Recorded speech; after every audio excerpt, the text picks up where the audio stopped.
This is NICU Babies Parent Support with Kathryn Whitaker, a podcast from Hand to Hold, a national nonprofit that provides free personalized support, resources, and community before, during, and after a NICU stay.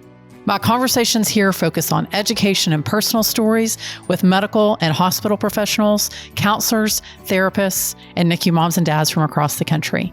So whether you're preparing for a NICU stay, you're currently there, or you're months and years past your stay, you belong here. The NICU is hard. We're here to help. I'm your host, Kathryn Whitaker, the mom of 6 children, including my very own NICU baby, and I'm so grateful that you're here. Howdy, everybody. Welcome back to the podcast. I can't believe that it's time for another season. So thank you. I should start off with a thank you. Thank you for giving me the gift of time. So after we wrap season 10, I hung up my microphone, put my ring light up, put my show notes up, and fully was present. Our oldest son just a few weeks ago got married, and it was an exceptionally beautiful day, even more than my heart imagined and could contain. So thank you for the gift of allowing me some extra time as we were fully present to that, and we launched our season a little bit later than we normally do. But I hope that you're having a beautiful spring and that you're excited to dive into a brand new season with brand new guests and a brand new topic. Okay, so most of the time, almost every season that I've been the host, we've had one or more men as guests on the podcast because I think their perspective is valuable and important and needs to be heard.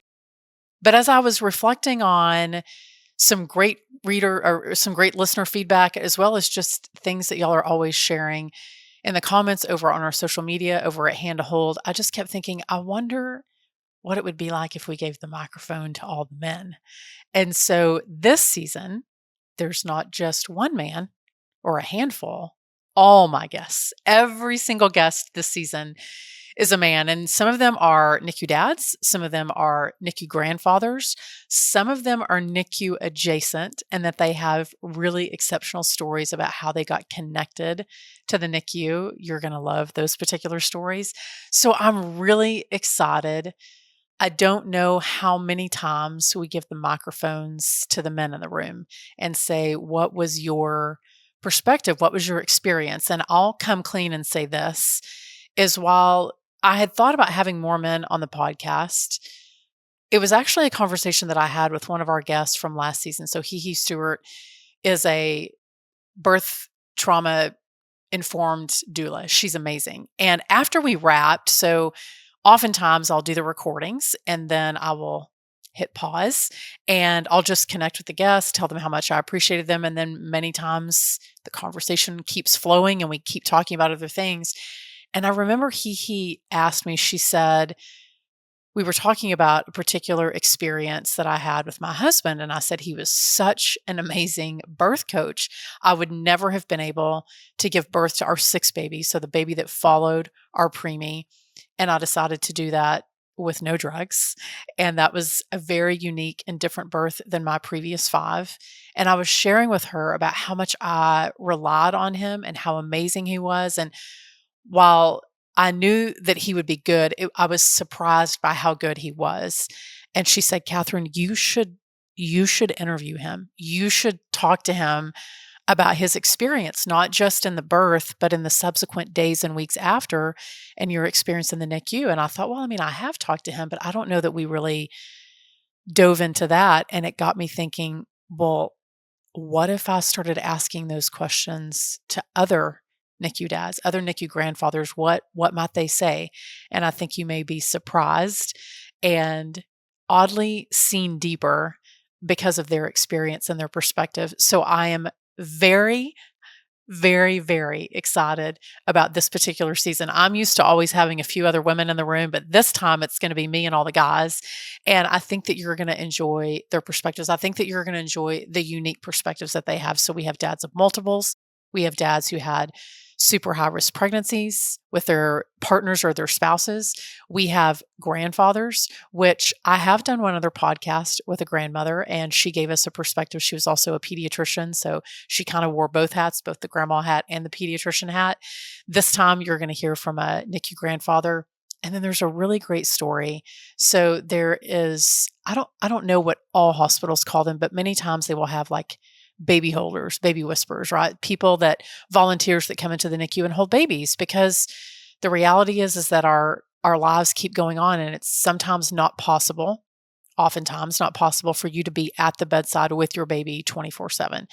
But there are people who volunteer at the hospital and hold babies.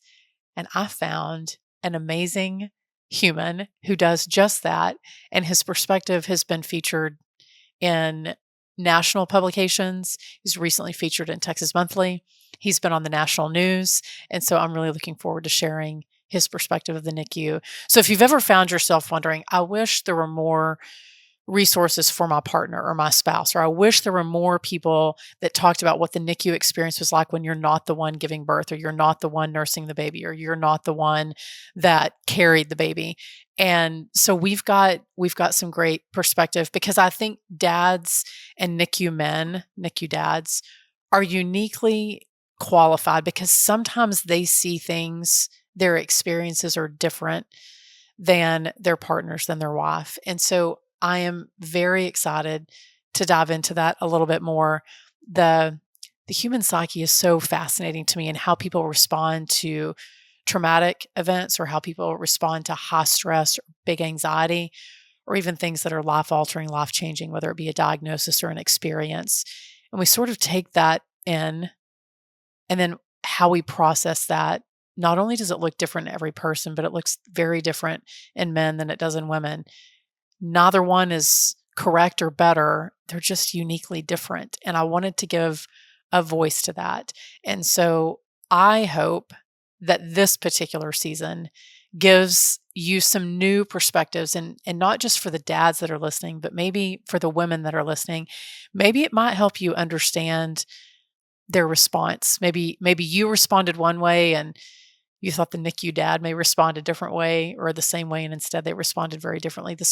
Hopefully this season will give you a little bit of perspective as to why they did that, how they are loving your family, and then where do you go from here. So get excited. I am, for a really fun season, calling it All About the Dads, season 11. So that launches in just a couple of weeks. This is your precursor, but I am going to give you a little bit of a teaser. But before I do, I just wanted to say, if you're listening to us on whatever podcast platform that you listen to, thank you. I hope that you bookmark it, save it, leave us a review. We're always grateful when you do that. But sometimes it helps. Like, you're like, I want to see the person. You can always watch all of our interviews over on YouTube, so you can get the full experience. You can hear the voices, but you can also see the faces and the reaction, which I also love. So just know that YouTube is also a resource. But just thank you for listening. Thank you for sharing. We often get comments about people saying, oh, this one episode, and then it led to this other episode. And we're always grateful that sometimes when you go down the rabbit hole, but sometimes you find just the episode that you need to listen to. My hope is that that's what happens this particular season, that you'll be inspired, and that you'll send it on to a friend or a family member, or someone that you just know in your circle that you're like, maybe they need to hear that. Maybe a dad. Maybe a dad needs to hear that. So don't go anywhere, because this is a little bit about what you're going to hear on our very first episode, All About the Dads. I wish that I would have had just someone who really was who was there and had gone through that experience. And I really think this is where Hand to Hold has shown over those years, in the early days, way back when we first started. The mentoring relationships were always pretty critical, of just having someone there to listen to you, bring you a cup of coffee, and maybe sit in the surgery waiting room with you. And you don't have to say anything. You just have to sit there and just be, and just be with the person. So get you a community of men, be open to receiving help and support, embrace the chaos, and just know that some things aren't going to get done, and that's okay.